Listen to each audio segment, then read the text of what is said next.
رسول پاک صلی اللہ علیہ وسلم کا ایک فرمان ہے مصنف عبد الرزاق میں، یہ حدیث آپ نے آج یاد رکھنی ہے۔ نبی پاک صلی اللہ علیہ وسلم نے فرمایا کسی آدمی کے نماز اور روزے سے متاثر نہ ہونا، پہلے دیکھ لینا کہ وہ امانت دار ہے کہ نہیں۔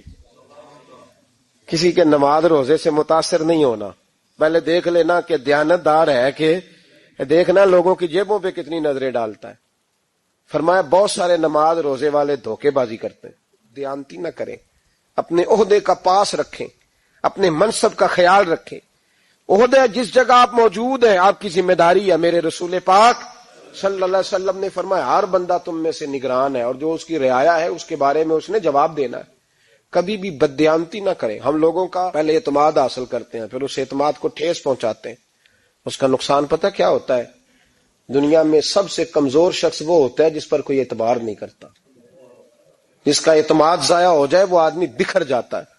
کبھی بھی دھوکہ دہی کی پالیسی نہ بنائے۔ ہم لوگوں سے مفادات لینے کے لیے اپنے رویے میٹھے کرتے ہیں، اور جب کام نکل جاتا ہے پھر ہمارے رویے بدل جاتے ہیں۔ یہ دھوکہ ہے، یہ بددیانتی ہے، اس کو اللہ رسول نے پسند نہیں کیا۔ میرے نبی پاک علیہ السلام نے فرمایا جس میں 3 باتیں پائی جائیں وہ تو منافق ہے۔ اگرچہ علماء کہتے ہیں یہاں منافق اعتقادی مراد نہیں، منافق عملی مراد ہے، لیکن حضور نے فرمایا منافق ہے۔ یا رسول اللہ کون؟ فرمایا وہ بندہ جب بات کرے تو جھوٹ بولے، جب وعدہ کرے تو مخالفت کرے، جب امانت رکھی جائے تو بددیانتی کرے، یہ تو بندہ منافق ہے۔ حضرت ابو نور علیہ رحمہ نے لکھا ہے، فرماتے ہیں محمود غزنوی کا دور تھا تو ایک آدمی محمود غزنوی کے پاس نا اپنا کیس لے کے آیا، مدعی بن کے آیا۔ اس نے کہا بادشاہ میرا کیس بڑا نرالا ہے۔ بادشاہ سلامت نے کہا وہ کس طرح؟ کہنے لگا یہ میرے پاس ایک تھیلی ہے، میں نہ سفر پہ جانے لگا تو یہ تھیلی پوری ہیروں کی بھری ہوئی تھی۔ فلاں علاقے کے جو قاضی صاحب ہے نا، میں جاتی دفعہ میں کہیں سفر پہ جا رہا تھا تو میں ان کے پاس چھوڑ گیا کہ رستہ لمبا ہے، کہیں کوئی مجھ سے چھین نہ لے، ہیروں کی بھری ہوئی تھی۔ کچھ دنوں کے بعد میں واپس آیا ہوں، قاضی صاحب نے مجھے تھیلی واپس کی ہے تو اس میں ہیروں کی بجائے کھوٹے سکے نکلے۔ اب میں نے قاضی صاحب سے کہا ہے تو قاضی صاحب تو میرے گریبان تک آتے ہیں، وہ کہتے ہیں بتا کہیں سے پھٹی ہے، کھلی ہے؟ وہ جس طرح ٹانکے لگا کے تو نے سی تھی اسی طرح لگے ہوئے ہیں کہ نہیں؟ تو حضور لگے بھی بالکل اسی طرح ہے، نہ پھٹی ہے نہ کھلی ہے۔ اب میں لٹ گیا ہوں، میری کل عمر کی کمائی ضائع ہو گئی، کھوٹے سکے کہاں اور ہیرے کہاں؟ تو مہربانی کریں، اور آپ کی بارگاہ میں اللہ رسول کے نام پر حلف دیتا ہوں کہ میں ہوں بالکل سچا۔ محمود غزنوی کہنے لگے تو جا، تھیلی چھوڑ جا، اور جب میں تجھے بلاؤں گا پھر دوبارہ آنا۔ وہ شخص چلا گیا۔ محمود غزنوی اٹھے، دربار برخاست کیا، لوگوں سے کہنے لگے چلے جاؤ میں 3 دن کے لیے سیر کرنے جا رہا ہوں، 3 دن کے بعد لوٹوں گا۔ اکیلے جب رہ گئے نا محمود دربار میں تو محبوب نے چھری منگائی۔ وہ جس تخت پہ بیٹھتے تھے وہاں گدا بچھا ہوا تھا، یہ گدا پڑا ہے نا، وہ گدا بچھا ہوا تھا۔ محمود نے چھری کے ساتھ اس کو پھاڑ ڈالا اور چھری جیب میں رکھی نکل گئے۔ کہنے لگے میرے بعد کوئی میرے دربار والے احاطے میں داخل نہ ہو۔ محمود چلے گئے۔ اب وہ صفائی کرنے والا جب آیا نا، اس نے آ کے دیکھا تو گدا تو پھٹا ہوا ہے۔ اس نے شور ڈال دیا، پہرے دار بھی آ گئے، فلاں صاحب بھی آ گئے، فلاں صاحب۔ اس نے کہا او خدا کے بندو، اس کا گدا پھٹ گیا ہے، وہ تو مار ڈالے گا۔ اس نے کہا تھا سوائے صفائی اور نگرانی والے کے دوسرا آئے کوئی نہ، اور یہاں آیا بھی کوئی نہیں، پہلے دن ہی پھٹا ہوا ہے تو لٹکا دے گا سب کو، کیا کریں؟ شور ہو گیا، سارے دربار کے ملازمین اکٹھے ہو گئے۔ ایک بندہ بولا، کہنے لگا فکر نہ کرو، میں کیسے بندے کو جانتا ہوں، اس طرح سیے گا کہ جس نے پھاڑا ہوگا اسے بھی پتہ نہیں چلے گا کہاں سے پھٹا تھا، ایسا بہترین رفو کرے گا کہ پتہ بھی۔ اس نے کہا یار ہم سارے 1 مہینے کی تنخواہ دیتے ہیں، تو بندہ بلا۔ وہ بلا لیا اس کو، اس کا نام محمد رفو گر تھا۔ وہ آیا، اس کو گدا دکھایا، اس کا یار اس طرح سینا پتہ نہ چلے۔ اس نے کہا فکر ہی نہ کرو، میں بڑا کاریگر ہوں۔ بڑے بڑے کاریگر لوگ نہیں ہمارے ملک میں پائے جاتے، کوئی نشان چھوڑتے ہیں پیچھے؟ بڑے کاریگر کا پیسے ہونے چاہیے، بڑے بڑے کاریگر بندے۔ آپ یقین کریں ایسا فلسفہ، یہ عمرہ عبادت ہے نا، سرکار دو عالم صلی اللہ علیہ وسلم کی بارگاہ کی حاضری بڑی نعمت ہے نا۔ تو سعودی گورنمنٹ نے پابندی لگا دی، خیر ان کی بھی زیادتی ہے، اس طرح کی پابندیاں شریعت اسلامیہ میں جائز نہیں۔ اللہ کے گھر مسلمان جب چاہے جا سکتا ہے، لیکن وہ کہتے ہیں جی 2000 ریال دے جس نے 2 سال بعد بھی آنا ہے۔ انہوں نے پابندی لگائی تو ہمارے ایجنٹوں نے بھی کئی خاص ٹریننگ حاصل کی ہوئی ہے، پتہ نہیں کہاں سے سیکھ کے آئے، انہوں نے بھی رستہ نکال لیا۔ ایک صاحب سے میں نے کہا کہ جناب وہ 2000 ریال لگ گیا تو کیا کرنا ہے؟ کہنے کوئی مسئلہ نہیں، پاسپورٹ نواں بنوا لو، گنجائش ہے، یعنی ہر شے کا حل ہے۔ تو میں نے کہا یار اب عمرہ کرنے جاتے وقت بھی بندہ دھوکہ دے کے جائے، اللہ کے گھر جاتے وقت بھی اس طرح کی حرکت کرے، کیا حال ہو گیا؟ ہر چیز کا لوگوں نے حل نکال لیا، ہر چیز کا لوگوں نے سٹائل بنا لی۔ ایسا نہ کریں، یہ درست نہیں۔ احمد رفوگر کہنے لگا اس طرح سیوں گا کہ پھاڑنے والے کو بھی پتہ نہیں، ان کا پیسے لے یار تو سی دے۔ اس نے سی دی، اگلے شام ہی لا کے بچھا دیا گدا۔ تیسرے دن بادشاہ سلامت آئے، آ کے پہلی نظر گدے پہ ڈالی، اس نے بلایا سب ملازمین کو، کہا کس نے سیا ہے؟ کہا جناب کیا ہوا؟ کہا یہ پھٹا ہوا تھا۔ کس نے؟ کہا نہیں پھٹا ہی نہیں۔ وہ کہنے لگے بنو بات، میں خود پھاڑ کے گیا تھا، تو بتاؤ صحیح سیا کس نے ہے؟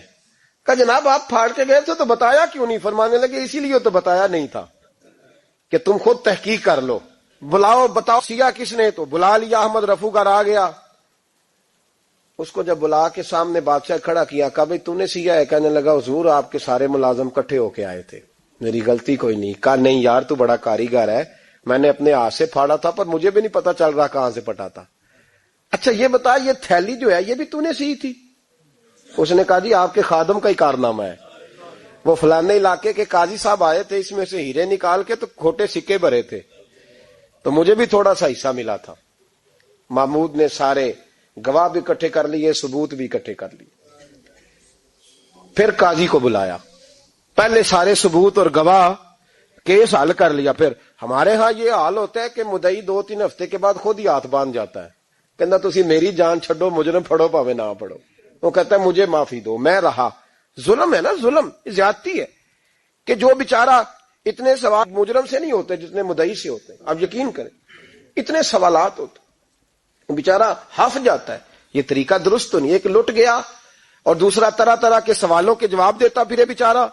سارے ثبوت اکٹھے کر کے قاضی صاحب کو بلایا، تنہائی میں لے جا کے محمود غزنوی نے کہا قاضی صاحب آپ سے غلطی ہو گئی، غریب آدمی تھا، وہ لٹ گیا ہے، اس نے تو بڑی مشکل سے کچھ ہیرے جمع کیے تھے اور اس کی کل کائنات تھی، تو آپ اس کا مال اسے دے دیں، بات ختم۔ قاضی صاحب کہنے لگے آپ مجھ پہ الزام لگا رہے ہیں، سوال ہی نہیں پیدا ہوتا، آپ میری داڑھی دیکھیں، آپ میرا اعزاز دیکھیں، دنیا جانتی ہے میں اس کا۔ قاضی صاحب انسان بھول ہی جاتا ہے، بندہ بھول جاتا ہے، غلطی ہوگی، مال نے کہا نہیں سبق۔ کہا میں تنہائی میں پوچھ رہا ہوں، میں اس وقت پوچھ رہا ہوں جب دوسرا موجود کوئی نہیں، آج توبہ کر لے، میں کچھ نہیں کہوں گا، تو میری زبان پہ اعتبار کر، تجھے پتا ہے میں جو کہتا ہوں اس پہ عمل بھی کرتا ہوں، باز آ جا۔ پر قاضی نے کہا نہیں میری غلطی کوئی نہیں۔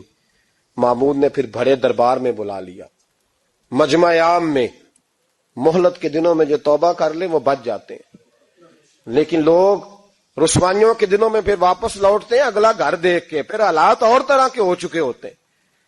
جب بڑے دربار میں قاضی کو بلایا، بھائی تو مانتا ہے کہ نہیں؟ اس نے کہا نہیں، تو کہا بلاؤ احمد رفوگر کو۔ جب احمد رفوگر آیا تو بوڑھے قاضی کی ٹانگیں کانپنے لگی، جملے ٹوٹنے لگے، لفظ زمین پر گرنے لگے، بات صحیح نہیں ہوتی، زبان لڑکھڑانے لگی۔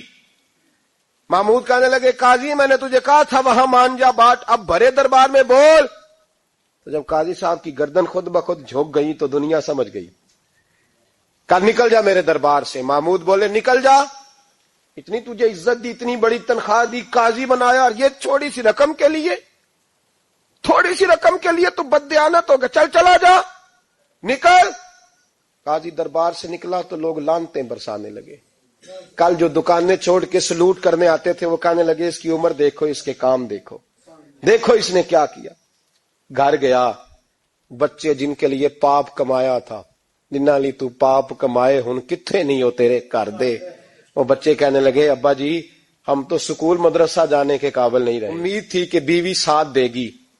وہ کہنے لگی میں میکے کیسے جاؤں گی، گلی کی عورتیں طرح طرح کی باتیں بناتی ہیں۔ او بھائی کامیابیوں کے بڑے سربراہ ہوتے ہیں، کوئی کامیاب ہو جائے تو سارے کہتے ہیں میری سپورٹ سے ہوا ہے، ناکامیاں ہمیشہ یتیم ہوتی ہیں، ناکامیوں کا کوئی سربراہ نہیں ہوتا۔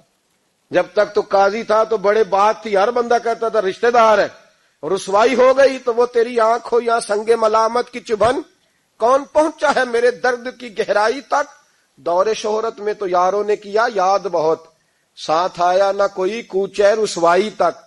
اور میاں صاحب کہنے لگے ساری عمر ہی آٹا گد ہے، میں لکھاں کیتے نہیں پیڑے، اب وقت آیا ہی تے محمد بخشا کوئی نہیں ہوں بیٹھا نیڑے، حالات ہی بدل گئے۔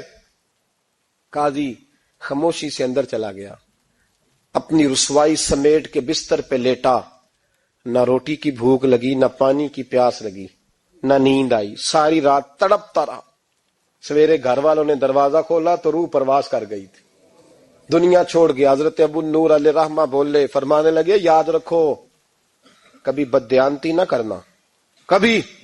یہ تو محمود غزنوی کی عدالت تھی، قیامت میں رب کریم کی عدالت لگے گی۔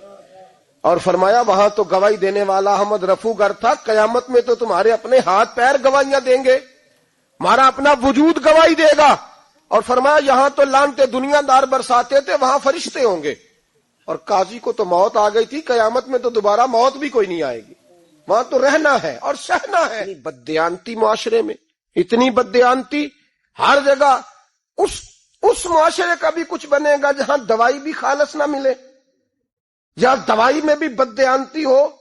لوگ اپنے بچے کو آکسفورڈ یونیورسٹی میں پڑھانے کے لیے غریبوں کے بچوں کے رگوں میں جو دوائی اتارے وہ بھی 2 نمبر۔ اتنا بڑا بھی کو بددیانت معاشرہ ہوتا ہے کہ لوگ یہاں تک دھندا کریں، یہاں تک کہ لوگ لوگوں کی زندگیوں سے کھیل جائیں اور ہمیں احساس تک نہ ہو کہ کوئی مر جائے گا، کوئی ڈوب جائے گا، کیا بنے گا۔ اور جس نے وہ اپنی رجسٹر کی دوائی کی، اس نے 2-4 لاکھ روپیہ لیا اور اس نے یہ نہیں سوچا کتنے انسان میری وجہ سے مریں گے۔ قتل صرف یہ تو نہیں ہوتا گولی مار کے مار دینا، لوگوں کی زندگیوں سے لوگ کھیل جاتے ہیں، لوگ تباہی کر جاتے ہیں۔